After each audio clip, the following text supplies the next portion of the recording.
नमस्कार मित्रों, अतुल आश्रम में आपका स्वागत है। स्वाध्याय नमा प्रमदः। स्वाध्याय में कभी भी प्रमाद मत करो, ऐसा ऋषियों का वचन है।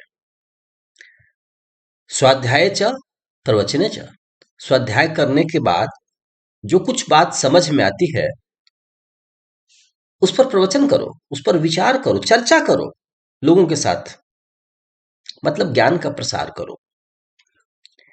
एक बार मैं जोधपुर में था तो देखा कि ऑटो के पीछे लिखा है, पानी बचाओ, बिजली बचाओ, सबको पढ़ाओ। तो ऐसे छोटे छोटे इंस्ट्रक्शंस होते हैं समाज के लिए। स्वामी शिवानंद जी भी बड़े छोटे छोटे शब्दों में कहा करते थे, गिव, लव, सर्व, प्रे, मेडिटेट, रियलाइज। बस ये 6 शब्द देते थे।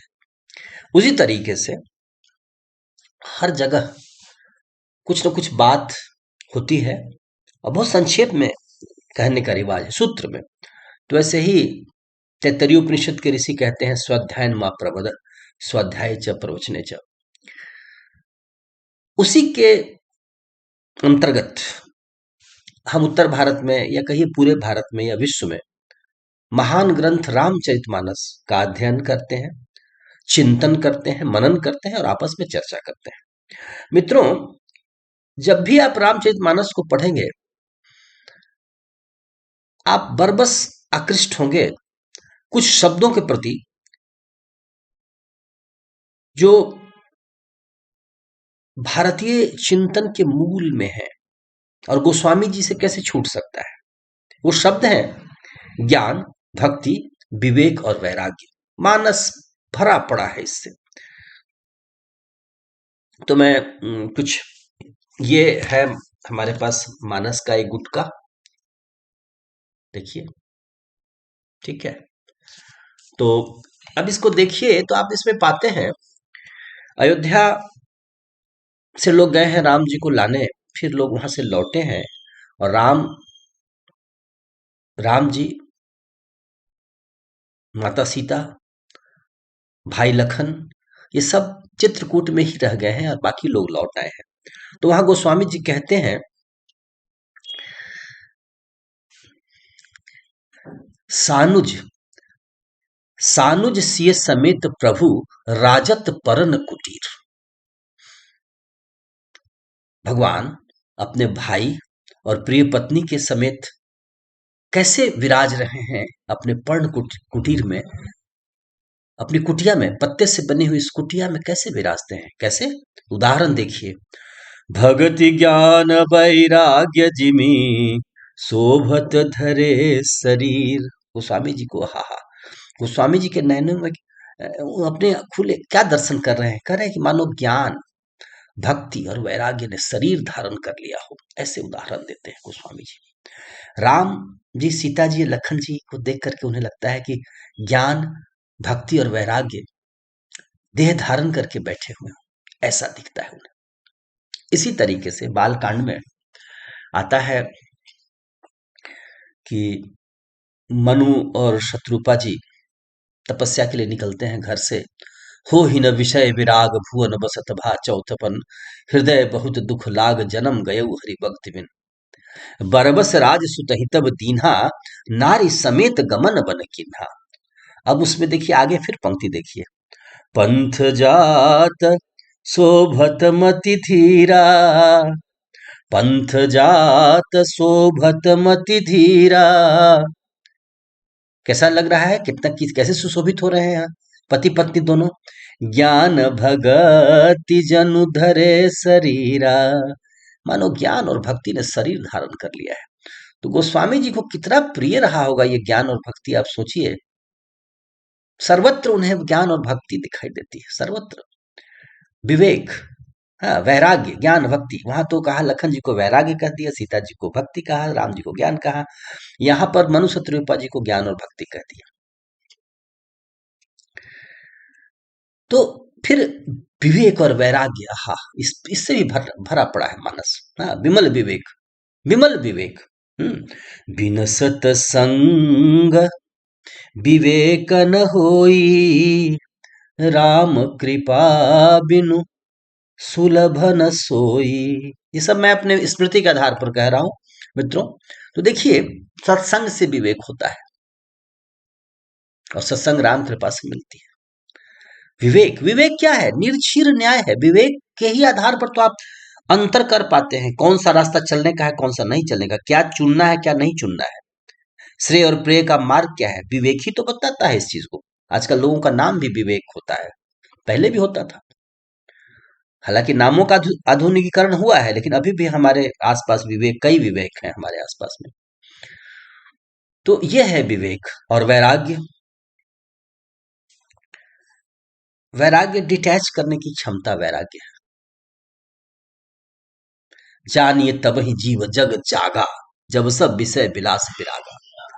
जीव को जगा हुआ तभी जानिए जब सारे विषय वासनाओं से उसे विराग सा हो जाता है। तो ज्ञान, भक्ति, विवेक और वैराग्य से मानस भरा पड़ा है। ये है मानस में संदेश, और ये बहुत बड़े मानवीय मूल्य है। ये बहुत बड़े मानवीय मूल्य है। रामचंद्र जी तो सारे महान मानवीय मूल्यों के आधार हैं। सारे सद्गुण तो वहीं से शुरू होते हैं। राम सकल आनंद निधानु। चलिए, राम जी पर एक छोटी सी चर्चा और करके चर्चा को बंद करते हैं। राजाभिषेक का प्रसंग है, बड़ी तैयारी चल रही है। इसी बीच में राम जी को सूचना दी गई कि अब तुम्हें कानन राज मिलेगा, जंगल का राज मिलेगा। तो रामचंद्र जी फिर भी खुश रहते हैं, फिर भी प्रसन्न रहते हैं। तभी तो तुलसीदास कहते हैं, प्रसन्नता या न गताभिषेक न अम्ले बनवास दुखता। कि जिसको न राज्याभिषेक की प्रसन्नता है, न बनवास का दुख है, आहा, ऐसे श्री राम जी का मुखाम्बुज हमारा कल्याण करे, ये गोस्वामी जी कहते हैं। ये इसी प्रज्ञ का लक्षण है। नाभिनंदति नादृष्टि तस्य प्रज्ञा प्रतिष्ठिता, दुखेषु अनुद्विग्न मना, सुखेषु विगत स्पृह, वित्तरागम भयम क्रोध, स्थिर धी मुनिरुच्यते।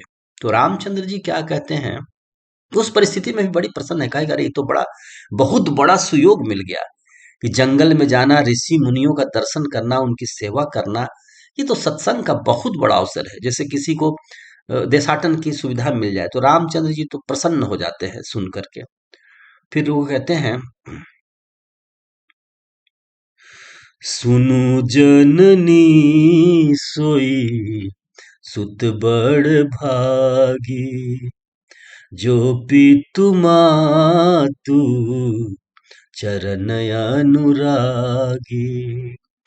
तनय मातु पितु, तनय मातु पितु, तो सनिहारा, दुर्लभ जननी सकल संसारा। दुर्लभ जननी सकल संसारा। तो माता कैकेयी के मन में अगर कोई थोड़ा सा भी हिचक रह गया हो, तो रामचंद्र जी उसे पूरा कहते, कोई कोई दिक्कत ही नहीं है।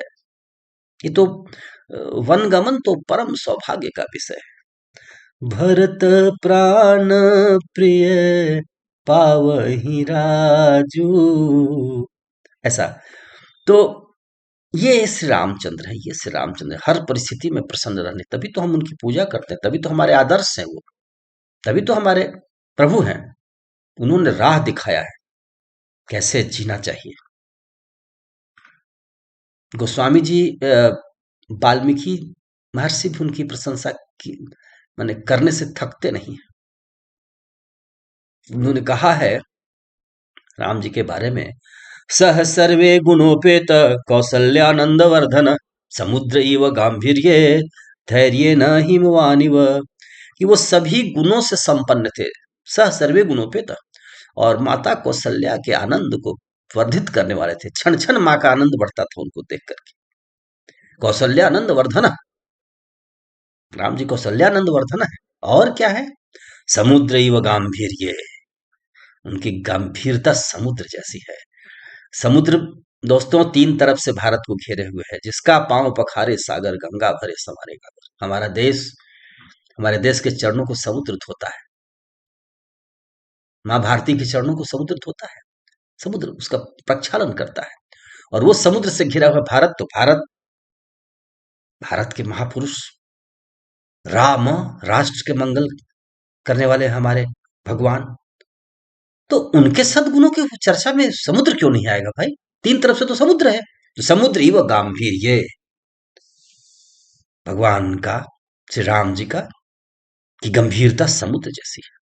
अब गंभीरता से क्या मतलब? सुना है समुद्र में कभी बाढ़ आ गया? नहीं। नदियां मिलती हैं, नदियां मिलती हैं, हजारों नदियां समुद्र में विलीन हो जाती हैं, समुद्र समुद्र ही रहता है। भगवत गीता द्वितीय अध्याय में अंतिम जो स्थित प्रज्ञ लक्षण है उसमें आया है, भगवत गीता में, अफुर्यमानम अचलम प्रतिष्ठम समुद्र मापम परुषंति यद्वत, यद्वत कामा यह परुषंति सर्वे स शांति मां भनोति न काम कामी।